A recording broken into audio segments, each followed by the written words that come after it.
અંકલેશ્વરના હરિપુરા ગામે રહેતા પ્રવીણભાઈ ભગુભાઈ પટેલના મકાનમાં સવારના અરસામાં કોઈક અગમ્ય કારણોસર આગ લાગી હતી। આગ તેઓની દુકાન સાથે મકાનમાં ફેલાઈ હતી અને આગને જોતા જ આસપાસના રહીશો દોડી આવ્યા અને પાણીનો છંટકાવ કર્યો હતો। જો કે આગ વધુ વિકરાળ બનતા બાજુમાં આવેલ ઠાકોરભાઈ પટેલ અને જીવણભાઈ પટેલના બે મકાનોને પણ આગની ચપેટમાં લીધા હતા। ધુમાડાના ગોટે ગોટા દૂર સુધી નજરે પડતા દોડધામ મચી જવા પામી હતી। આગની જાણ થતાની સાથે જ અંકલેશ્વર નગર સેવા સદનના ફાયર વિભાગના 3 ફાયર બ્રિગેડ સાથે ફાઇટરો ઘટના સ્થળે દોડી આવ્યા અને પાણીનો મારો ચલાવી આગ પર કાબુ મેળવ્યો હતો।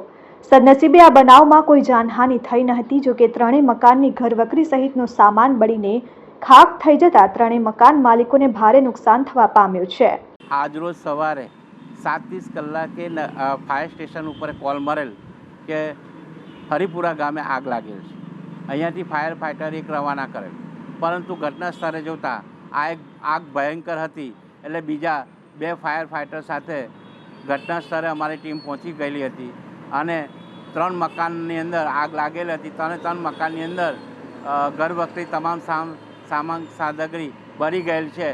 પ્રાથમિક દ્રષ્ટિએ કંઈક શોર્ટ સર્કિટ કે અગમ્ય કારણોસર આગ લાગી હોય એવું જાણવા મળેલ છે। Dharmesh Patel, RN news, Ankleshwar.